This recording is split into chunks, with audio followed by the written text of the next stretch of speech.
Magdalena. It's your favorite host, Sisanda Jafta, and this is a platform that seeks to unpick the unpopular opinion around the phrase, not everything is black and white. Simply put, it's not that simple. We discuss all things that have the potential to distort our ability to be sober-minded. Welcome to the Grey Areas with Magdalena. I'm super excited to be back, as we have already said on our previous episode that we are on a two-part series and we are talking about debunking shame. But first things first, let's get the formalities out of the way. And the first formality is, can you please subscribe, please share, please like, and please comment. I really love for us to grow as a community. That is what I'm all about more than anything else. So yeah, please do engage in this conversation as much as you can. And of course, a special shout out to our audio podcast. We are still very much functional in that space as well.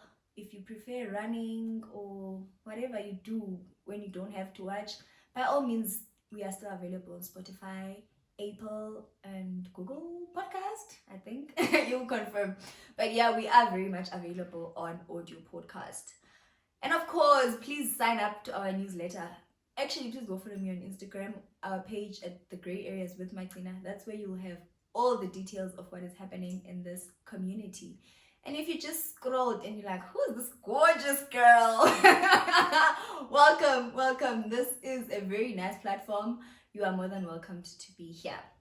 So, now that the formalities are out of the way, let us get into today's business. I'm so excited. I brought you guys a guest. My favorite thing is to always bring guests because I love learning from other people, but also I understand that, man, there's so much more than what I can offer out there.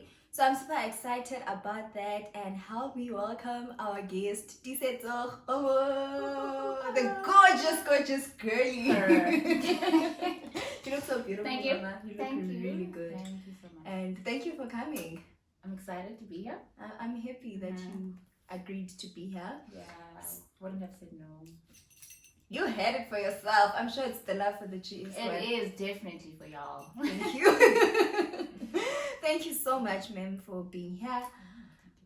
We are talking about a topic that is very close to my heart. I think I've been sharing even from the previous episode that this topic is very close to my heart, particularly because I have a long-term relationship with it. I think my first encounter with shame, I was in primary school, and I just didn't like how my childhood was compared to other children. I just felt less of and inferior, and that brought so much shame. And growing up, it was like a build up of some sort, shame after shame after shame, you know.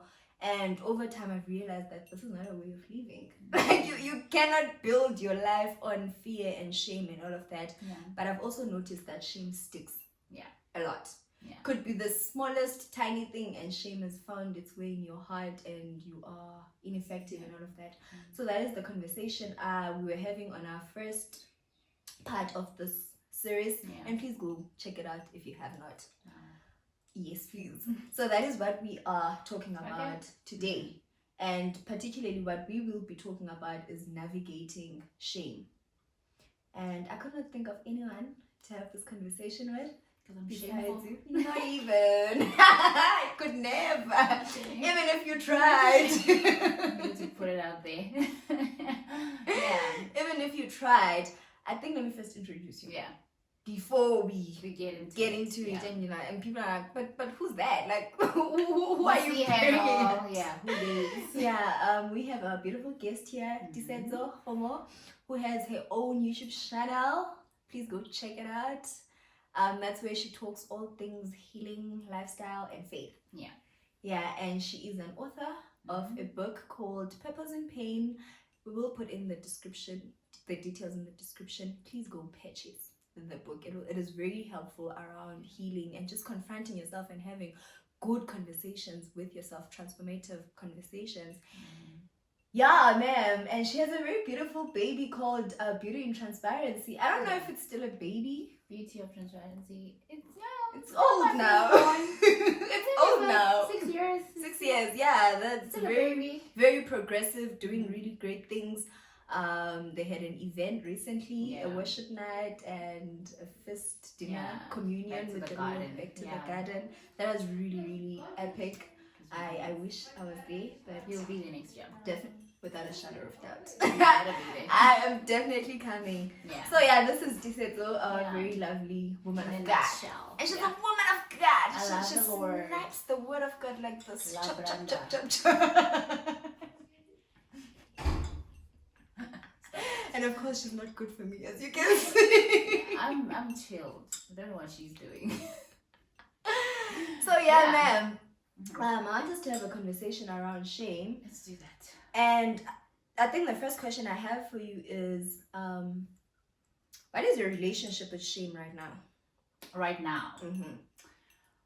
I think I've come to a place where I understand when it comes knocking, Mm-hmm.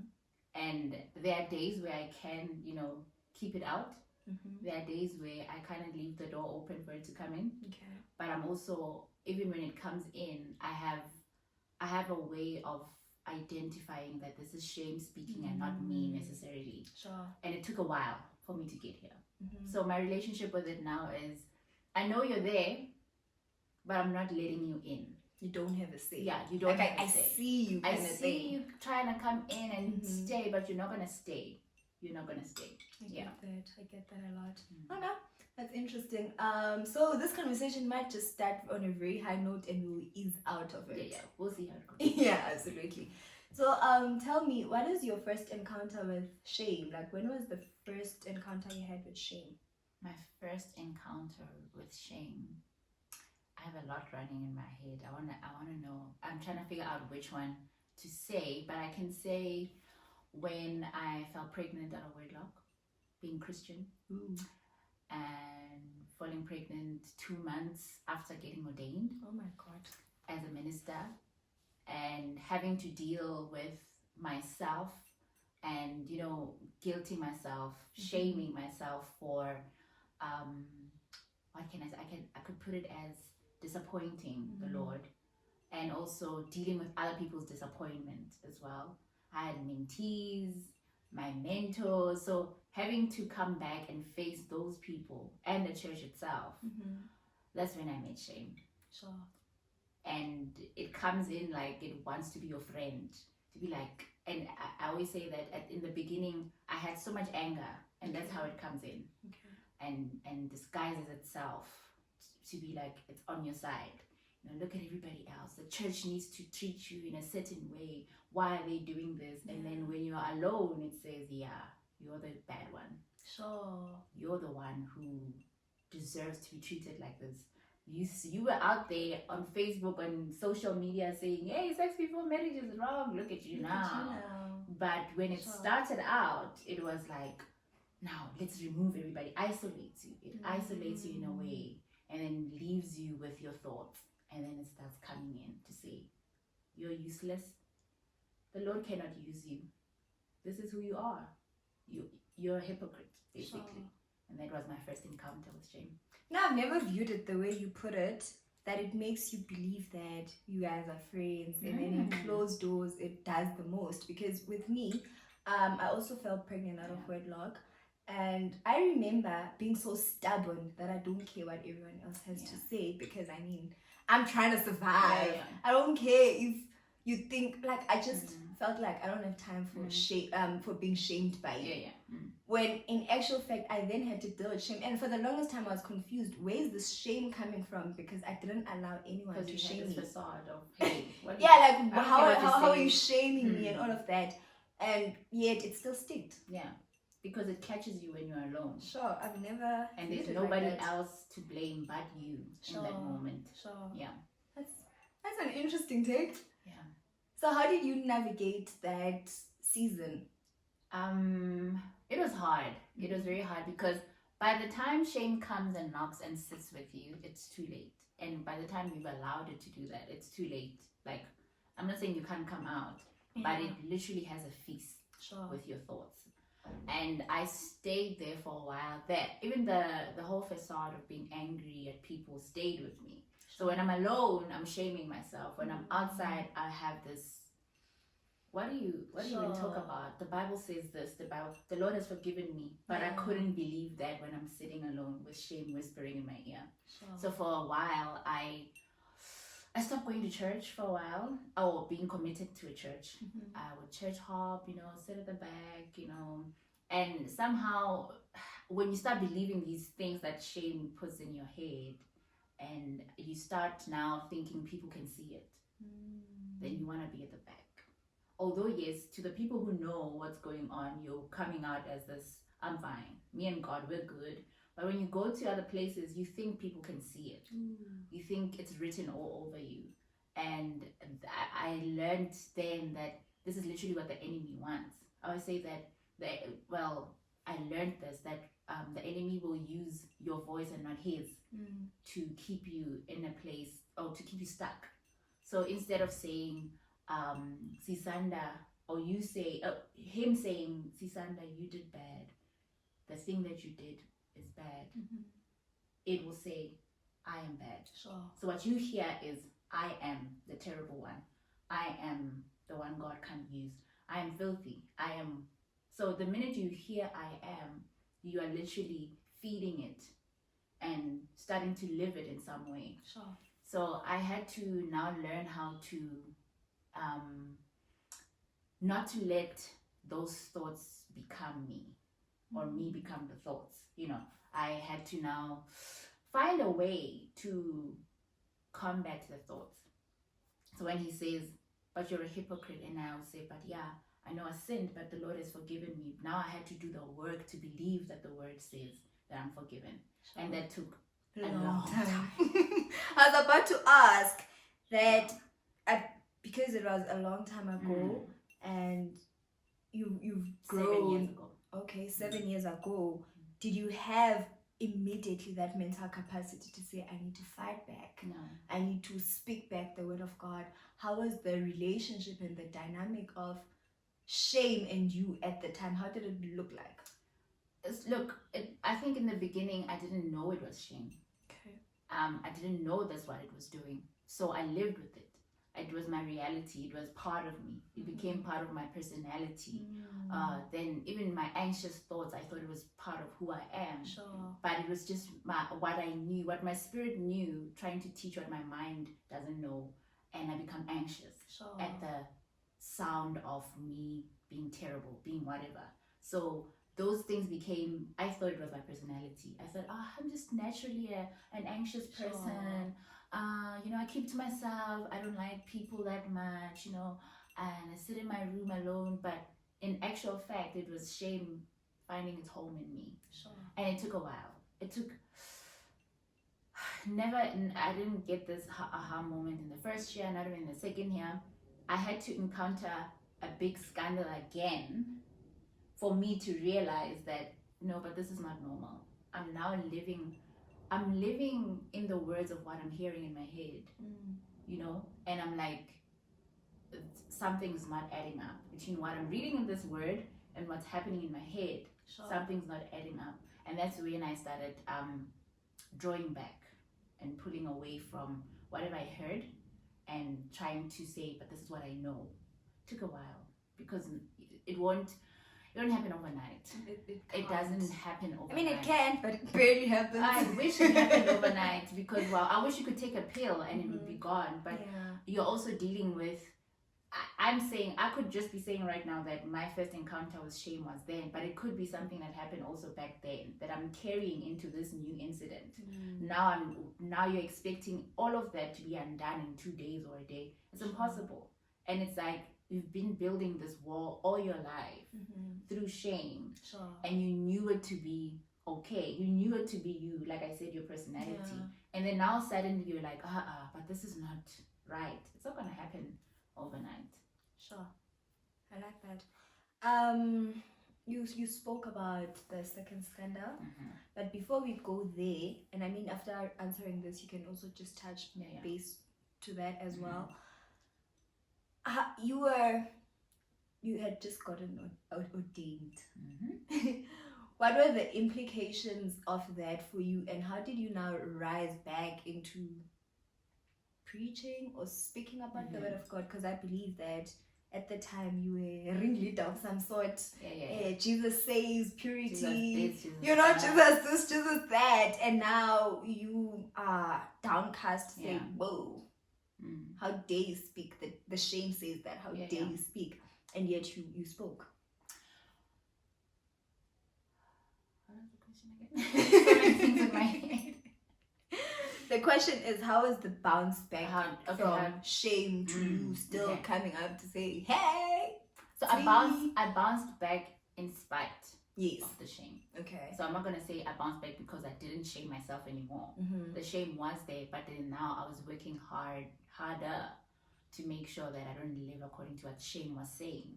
So I don't know. I am very stubborn, and I know the Lord knows this about me, and I hate it when people say stuff about me that are not true. So in as much as yes, they're like, oh, she's pregnant, she was this, and all the other things are being said that are untrue, I'll make sure that I prove to you that very thing, you're right about this one, but this one, because you're wrong, I'll show you that you're wrong. You know, I don't know if it's a good or bad thing, but it helped me out of that rut. It works. Yeah, it works. It really helped me out of that rut. And I remember a few, and I think I need to mention this, a few months later, after people found out I was pregnant, there was a pastor who came to me and said to me that if I could, I would invite you to come and stand on the pulpit and preach while pregnant.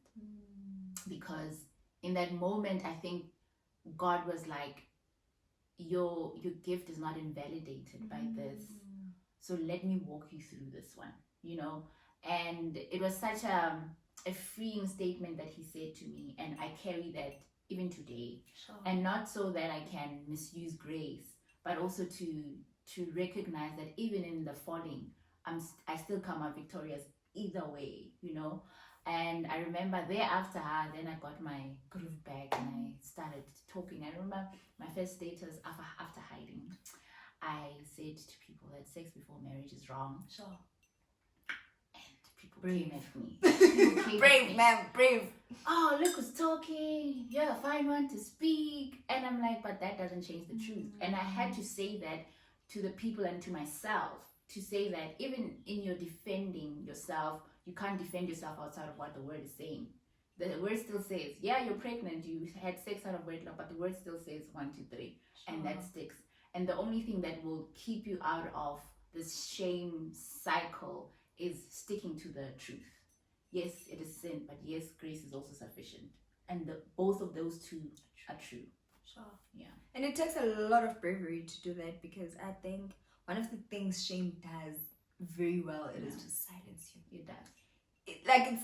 It reminds me of Jezebel's spirit in the Bible when he was out to kill all the prophets. That's literally how I synonymous shame to a Jezebel spirit that is out to silence you.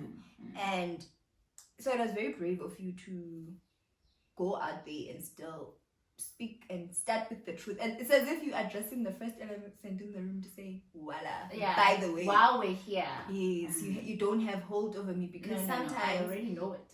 People will think that when you're talking about other things, you are scared of that, and they can always use it against you and all of these things.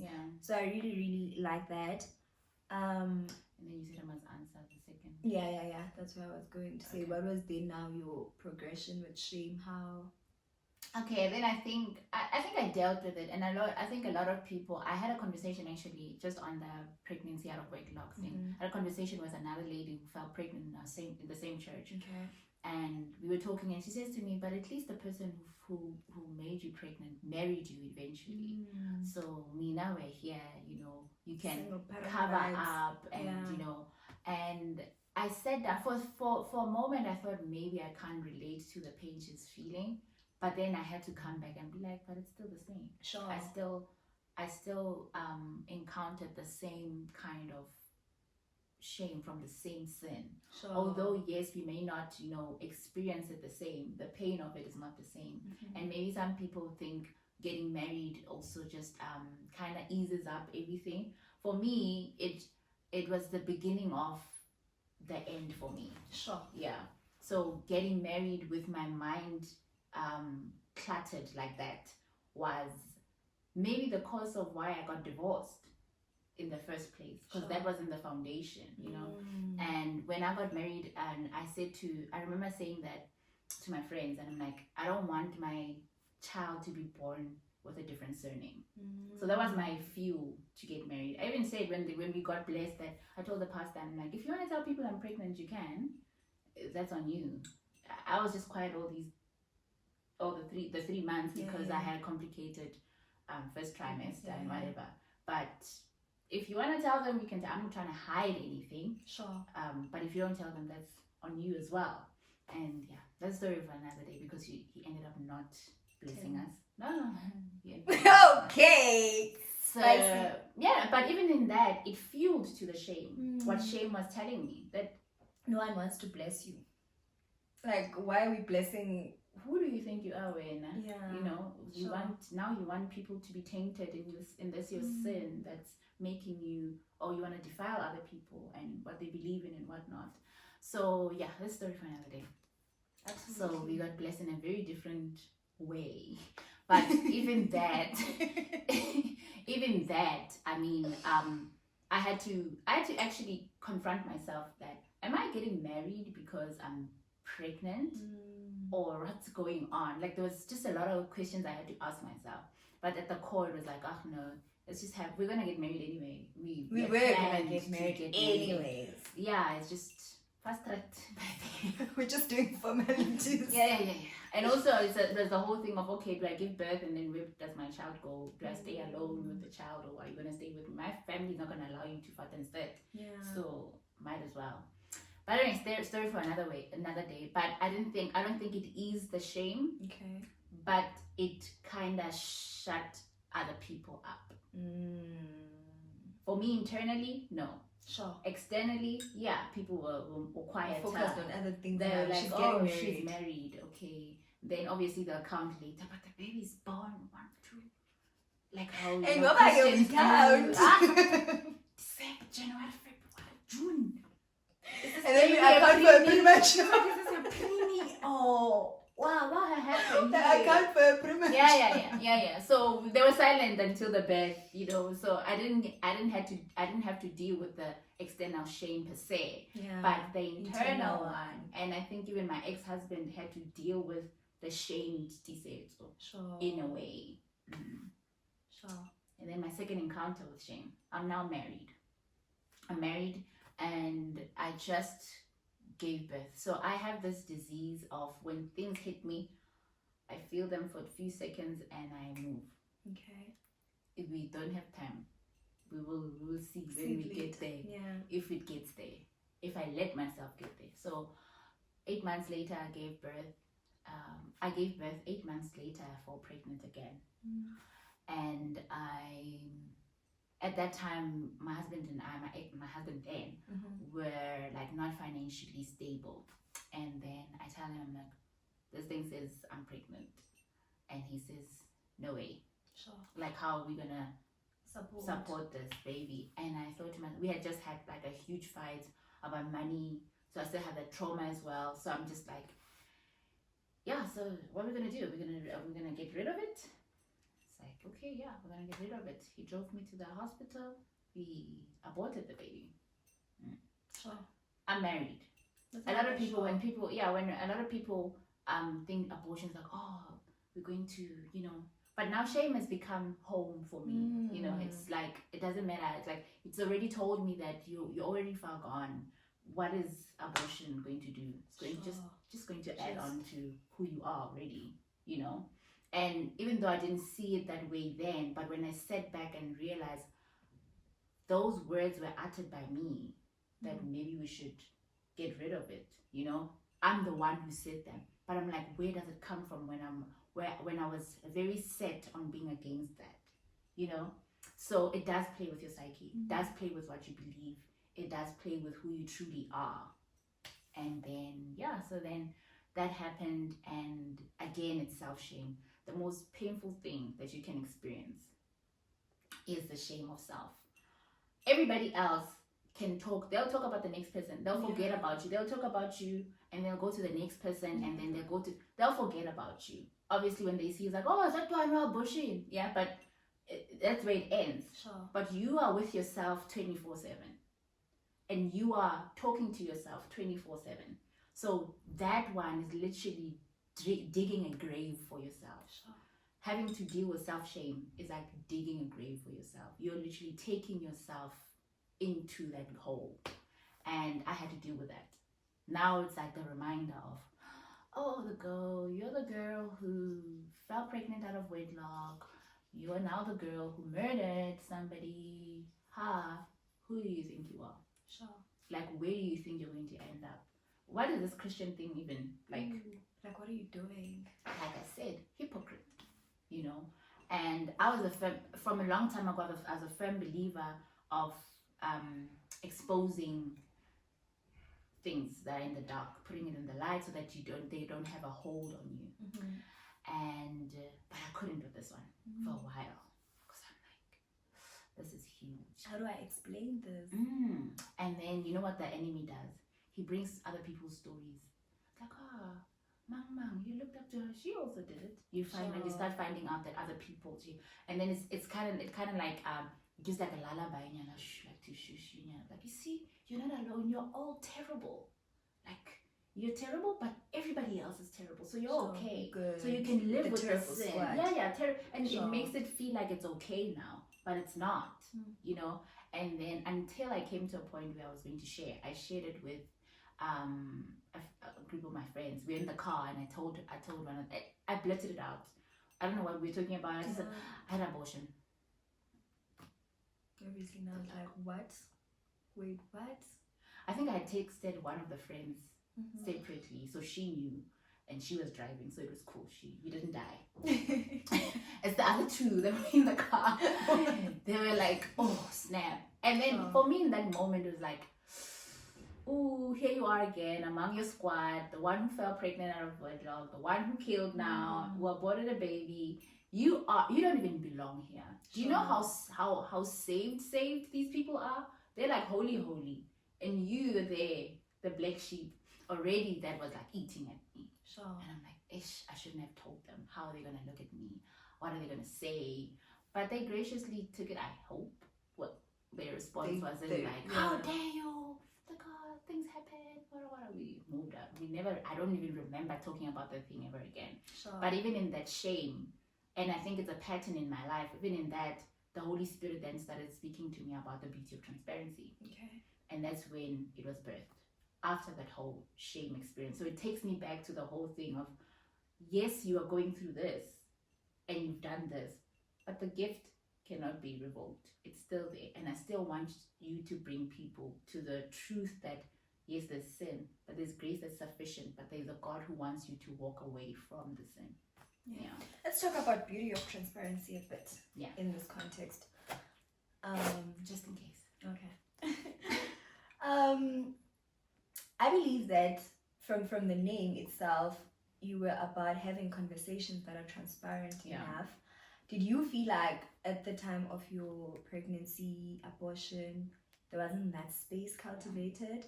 And what was really like the driving force of the beauty of transparency? Because on our first episode on shame, I said one of the ways to debunk shame it is to be honest, right? And just say it as it is. But oftentimes there's not that space available to say it as it is. Yeah. The best you can do, honestly, is by yourself in prayer or whatever. And sometimes that can be very tricky because the enemy is coming with facts. Yeah. And you're coming with faith. It's like, no, this is a losing battle a bit. So you need someone from time to time to bounce back the thoughts. So I don't know what my question was about. So you said you were asking how it came about. Oh, yeah. So beauty of transparency, I think I've always been that kind of person, like an advocate for people being transparent about what they're going through, where they are, and having to meet Christ in that place, or God meeting them in that place. And I remember, because I grew up Catholic, and when there were things happening in my family, and it was a lot. I didn't have a place to go to. I always felt like, and I was taught to cover for my family we go outside and we pretend that because it mattered how people saw us. Sure. But when we came back into the house, it was terrible, And I remember saying, stepping into church, I got born again shortly after my mom and my dad separated, but they got back together. Okay. And then I remember them preaching about this Christ who forgives, who loves, who welcomes you home. And I'm like, what you're preaching and what you tell us it does not align. And that's when I went and I sought that man for myself. And hey, shout out to Kirk Franklin back then. Man carried me in that season of knowing that, I can actually cry to God. He's a God who can hold me. How is that? And then I started engaging with him in that sense. And I started being an advocate for, no, people need to talk the truth. No, there are people here who are, why are you not telling the young people that what must they do when they are horny, Yeah, saying here. Yeah, that girl. I was...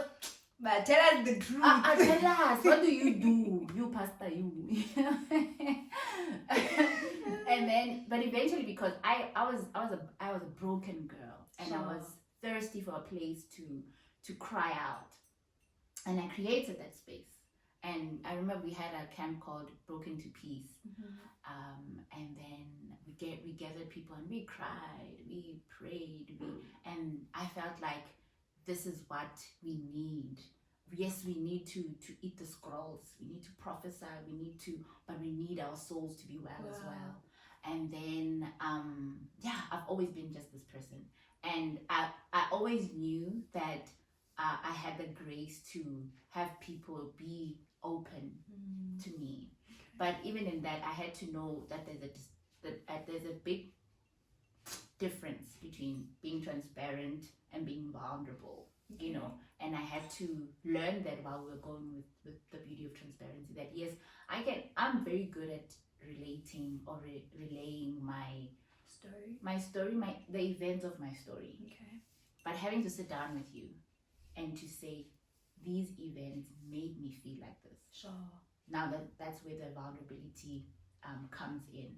And I had a conversation with someone recently and says, shame comes in and says, but if you tell Sisanda right now that you felt like a loser, how is she going to see you?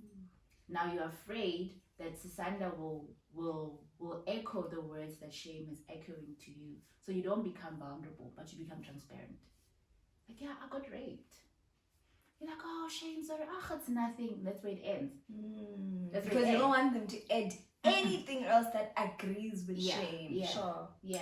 So that's why it was birth. It was birth from a place of, let's create a safe space for people to talk. Because the minute a person speaks, even if it's just their events, you create like such holy ground where God can do absolutely everything in terms of healing. Sure. Yeah. Sure. That's beautiful. I love the beauty of transparency. Me too. I really do like it. Now let's fast forward to you getting divorced. Yeah. I believe but that my resume have so many things like CV Yami. Hey, woman of God, we've started listing the nice ones. So I mean, I'm sure that this is not all there That has is shame to speaking. you. Let's come back. You get divorced, and surely that added a layer of shame to say how, after everything I've done, there's divorce in the picture. How is that? How was the experience of divorce, but also the relationship with shame it created? I understand now why God hates divorce. Sure. Yeah, I understand. I understand why. And I recently, I think 2 days ago, I saw, these Facebook memories. I'd put down a post, and I think I want to read it. Okay. Quickly. I wrote a post. It was literally me and my ex-husband in the picture. And I wrote, it was after like we went through a lot, financially, spiritually. I feel like a person who survives what we went through shame. They are strong. Sure. But anyway, it's not about that. So this is what I wrote on the 4th of December 2019. And I said, with backgrounds that have a history of broken marriages, we made a choice to break those chains when we got married. When we've been through so much for the sake of our nations, the people we're called to influence. And 3 years later, I can safely say the giants of divorce, separation, unhappy marriages, and begezela mtanam have been slain. None of our children will ever experience that. None of our children will ever have to fight battles Christ won. And I said the devil should have stopped our wedding when he still had the chance. I'm feeling chest pains on your behalf. And I was like,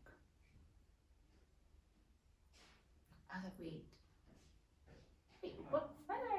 Did I write it in faith? What was going on, you know? And I remember I went back into a place where I was like, I was such a prisoner of hope. Sure. When we got married, I remember we were sitting and we were talking. We had counseling sessions. So back then in my church, when you date someone, go to the pastor and announce, and then we have a counseling thing. And when he prayed, he said that may God help us and our union so that our union can be like an example to other people and heal other people. He said that, and that was number one on my list. Like when I was praying, because I already knew that I had the ministry of healing, and I held on to that conviction all my marriage, that I couldn't see everything else that was happening. I held on, even in writing this post. I remember when we wrote this paper, what was happening in this post, and how terrible things were. But I wrote this post, and I'm like, I was such a prisoner of hope. Like I was such a prisoner of hope. And then when shame came in, when I realized that we might not make it. Sure. Shame comes in. Of course. Yeah, shame comes in, and he first comes in to shame my conviction. To say, did you even hear God well? You say you're prophetic in nature, you're discerning in your nature. You're touching nerves right now. You're saying all these things, but did you hear God well? Sure. Maybe you don't hear God well. You know, maybe, just maybe, you're making all these things up. And literally being asked the question, what exactly are you hoping for? Because you can see. Can I tell you that I've been married for about 7 years. I only started seeing my marriage or started playing around divorce in the last year. Sure. Never in the other years. In the other years, I was praying. Fighting. I was waiting. I was hopeful. I was waiting on the conviction I had. But when I let shame come in, I started seeing it. The Bible says when Eve ate of the fruit, the fruit, she started now seeing, you know, that they're naked. And that was what happened. It came in, distorted my belief, and then I started to see that, damn, maybe the battle was not won. Maybe the battle is over, you know. And now I have to deal with coming back to these kind of posts and questions from people. But you guys were posting. But you guys were good. You thought, but why do married people always just post happy stuff when they're going through the most? Why? And I have to deal with all of that and have an answer for it. But even I myself did not. Because for the moment when I'm posting these good or these pictures of us both, it's hope channeling me. Hope is saying, this is what I want to see. And this is what I want to look back at. But now I have to come back and answer to people who think they are, I don't know, they're entitled to know why you do certain things in certain ways. Sure. And again, now it's like, okay, I have to deal with people who say, okay, but you are divorced, Njani, as a Christian. But you are, now I'm like, now I have to, I remember when I got divorced, I soaked myself in a lot of commentary so that I can have answers. Yeah, but the scripture says this, the Bible says this. And then God had to put me on a hold to be like, okay, let's focus on your heart. Sure. Yeah, because I wanted to go back to that girl who fell pregnant out of wedlock, who had like this angry whatever, and forget that there's a heart that's aching. So yeah, divorce is terrible. Divorce is like, I don't wish it on my worst enemy if I have one. Maybe the devil. But yeah, I think in that, even in now 2 years later, I'm like, 2 years after separation later, I'm like, sure, sometimes I make jokes like, oh, my resume is bad, whatever. But at some point I believed that, whoa, how can one person go through so much? And I like talking about the things that I put myself through. I haven't even started talking about the things that I went through that also made shame thrive. Like its voice was louder now because things are now happening to me. It's no longer about, I can understand because you understand when you've done something wrong, that okay, I've done wrong, this, and okay, let me forgive myself. But then now it comes again, the same voice comes, but now it's saying that because you do wrong, this is why these things are happening to you. Sure. So 2 years later, it's like another battle. Sure. Back to square one, where I need, every morning when I wake up, I need to assure myself that no, you're still fine, you're still worthy, you're still okay, you're still called, you still have a voice, and exercise the voice. And I think recently my voice in my ministry has been silenced, and people see me doing the things I'm doing. They think, no, doing it. I'm not even scraping. Sure. Like the things that God wants me to do, they scare me so much because they force me to confront the person that shame is telling me I am. Sure. Every morning when I wake up, like, no, I can't talk about that because I'll give you reasons. I'm divorced, I'm this, I did that, this thing happened to me, I don't have this, I don't have that, I don't have this. But God is like, this is what I'm calling you into, and that's that. Sure. So you mentioned something that I want us to revisit even as we wrap it up. That the post you read, I got chest pains on your behalf. Yeah. Because I just couldn't fathom how you would reconcile that back. You mentioned that you were a prisoner of hope. How do you then reconcile that hope to what did not happen and silence the shame at the same time? Yeah. I think it took a while. I read it and I closed it and I'm like, yo, what was that? I had to confront where I was when I wrote that place, that thing. And I needed to also just date back to what God told me about the season I'm in. Sure. And I chose to hold on to what God told me about the season I'm in. But it also just brought back this feeling of I'm not a bad person, I did the best I could, and I think it was so good for me to come to a place where I can talk so nicely to myself and say, you did the best that you knew then, and don't guilt yourself for it. And I just came back and I'm like, okay, well, I guess the battle is back on then. Yeah, because my children are definitely not going to be experiencing this. Sure, that's a good one. I think the last thing I want us to talk about is the residue of shame. And I talk about the residue of shame because I've noticed that I don't battle with shame anymore in its nature to say, I feel shame about pregnancy out of wedlock, I feel shame about it. No, it's not direct, but there's effects. It affects how I show up. It affects how I speak. It affects how I talk. Second guess everything. And this is something we spoke about in the first episode as well. So how does your residue of shame look like?